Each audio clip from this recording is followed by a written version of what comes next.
अस्सलामुअलैकुम दोस्तों, मैं उम्मीद करता हूँ कि आप सब बखैर वाफ़ियत होंगे।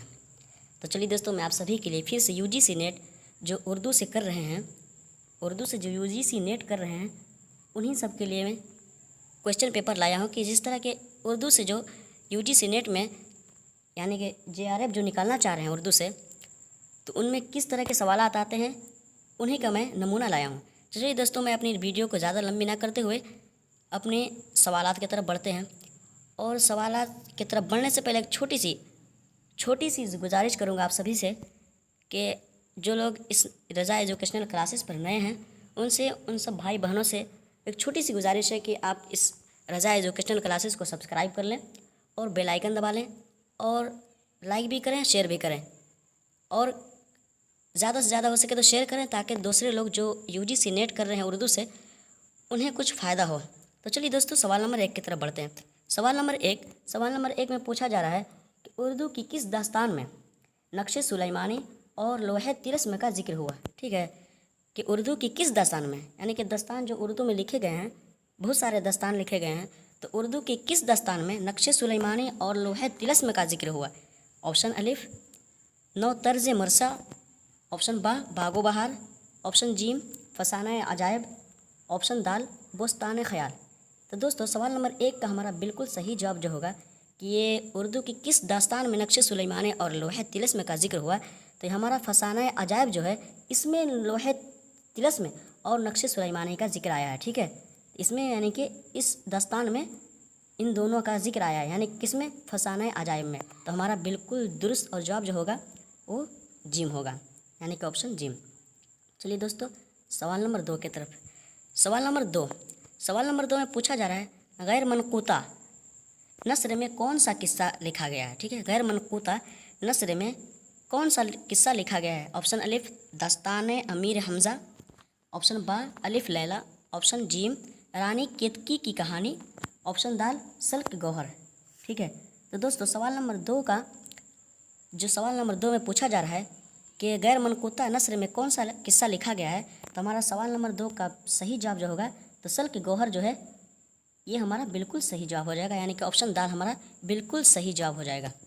चलिए सवाल नंबर 3 का देखते हैं। सवाल नंबर तीन में पूछा जा रहा है, किस शायर ने बाज़ाब्ता वकालत की थी, यानी कि किस शायर ने बाज़ाब्ता खुद वकालत की थी। ठीक है, ऑप्शन अलिफ एहसान दानिश, ऑप्शन बा फ़ानी बिदायोनी, ऑप्शन जीम यगाना चंगेज़ी, ऑप्शन दाल मखदूम मुहय्युद्दीन। यहाँ पर मखदूम होना चाहिए था। ठीक है दोस्तों, यानी कि मखदूम मुहय्युद्दीन।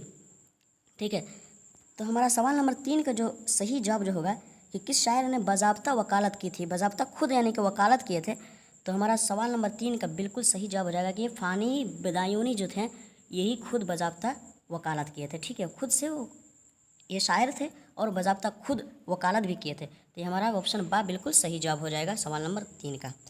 चलिए सवाल नंबर 4 को देखते हैं। सवाल नंबर 4 में पूछा जा रहा है, ज़िंदगानी बेनज़ीर। ठीक है, ज़िंदगानी बेनज़ीर का मुसन्निफ़ कौन है, यानी कि इसका कातिब, इसका लेखक, इसका राइटर जो है, ज़िंदगानी बेनज़ीर का राइटर कौन है। ऑप्शन अलिफ सैयद मोहम्मद अब्दुल गफ़ूर शहबाज, ऑप्शन बा मसीहुज़्ज़मा, ऑप्शन जीम मीर कुतुबुद्दीन बातिन, ऑप्शन दाल सलीम जाफ़र। तो दोस्तों, सवाल नंबर 4 में जो पूछा जा रहा है कि ज़िंदगानी बेनज़ीर का मुसन्निफ़ कौन है, यानी कि एक किताब है ये ज़िंदगानी बेनज़ीर, इसका मुसन्निफ़ कौन है, इसका राइटर कौन है, तो हमारा सवाल नंबर 4 का बिल्कुल सही जवाब होगा कि सैयद मोहम्मद अब्दुल गफ़ूर शहबाज जो थे, सैयद मोहम्मद अब्दुल गफ़ूर शहबाज जो थे, ज़िंदगानी बेनज़ीर के कातिब हैं, इसके मुसन्निफ़। ठीक है, चलिए दोस्तों, सवाल नंबर 5 को देखते हैं।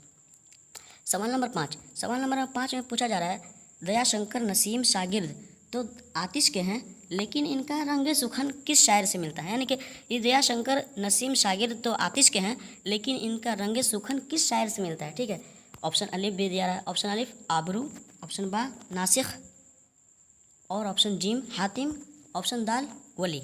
दोस्तों, सवाल नंबर 5 में जो सवाल पूछा जा रहा है, तो इसका हमारा सही जवाब जो हो जाएगा, तो ये नासिख जो है, ये हमारा ऑप्शन बा बिल्कुल सही जवाब हो जाएगा सवाल नंबर 5 का। चलिए दोस्तों, सवाल नंबर 6 को देखते हैं। सवाल नंबर 6, फ़लसफ़े कलाम गालिब।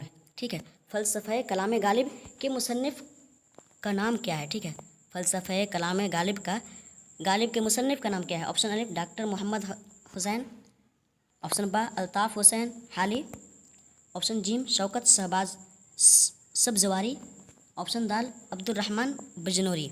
दोस्तों सवाल नंबर 6 में जो पूछा जा रहा है कि फ़लसफ़े कलाम गालिब के मुसन्निफ़ का नाम क्या है, तो हमारा सवाल नंबर 6 का बिल्कुल सही जवाब जो होगा ये शौकत सब्जवारी जो है, शौकत सब्जवारी यही है मुसन्निफ़ फ़लसफ़े कलाम गालिब के। तो हमारा ऑप्शन जीम बिल्कुल सही जवाब हो जाएगा। चलिए दोस्तों सवाल नंबर 7 को देखते हैं। सवाल number 7, sir Syed Ahmad Khan scientific society का कहाँ कायम की थी। ठीक है, यानी कि sir Syed Ahmad scientific society जहाँ कायम किए थे, तो ये कायम कहाँ किए थे, गाज़ीपुर में कायम किए थे। ठीक है, ये गाज़ीपुर में साइंटिफिक सोसाइटी कायम किए थे। तो हमारा ऑप्शन अलिफ बिल्कुल सही जवाब हो जाएगा सवाल नंबर 7 का। सवाल नंबर 8 को देखते हैं।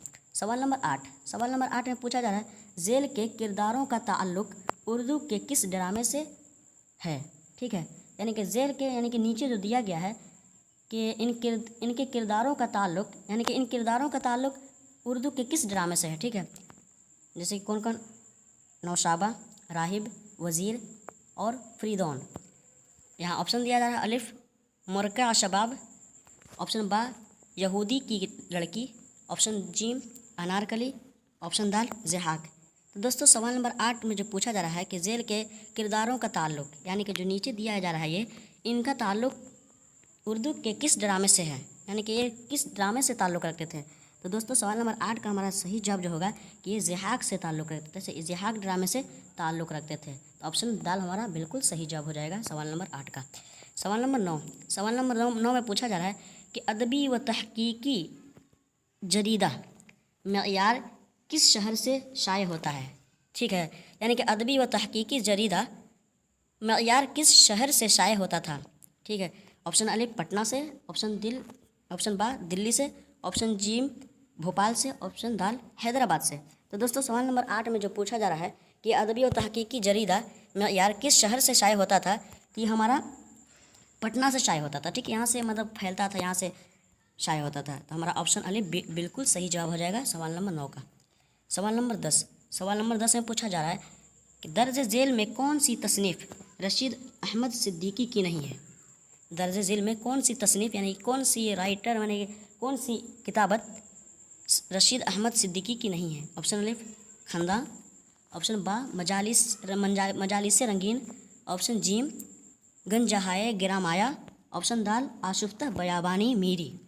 तो दोस्तों सवाल नंबर 10 में जो पूछा जा रहा है कि दर्ज जेल में यानी जो ये सब इतने जो तमाम हैं इनमें कौन सी तसनीफ़ रशीद अहमद सिद्दीकी की नहीं है, यानी कि इनके राइटर नहीं है, रशीद अहमद सिद्दीकी राइटर नहीं है, इनमें से कौन सी किताब है।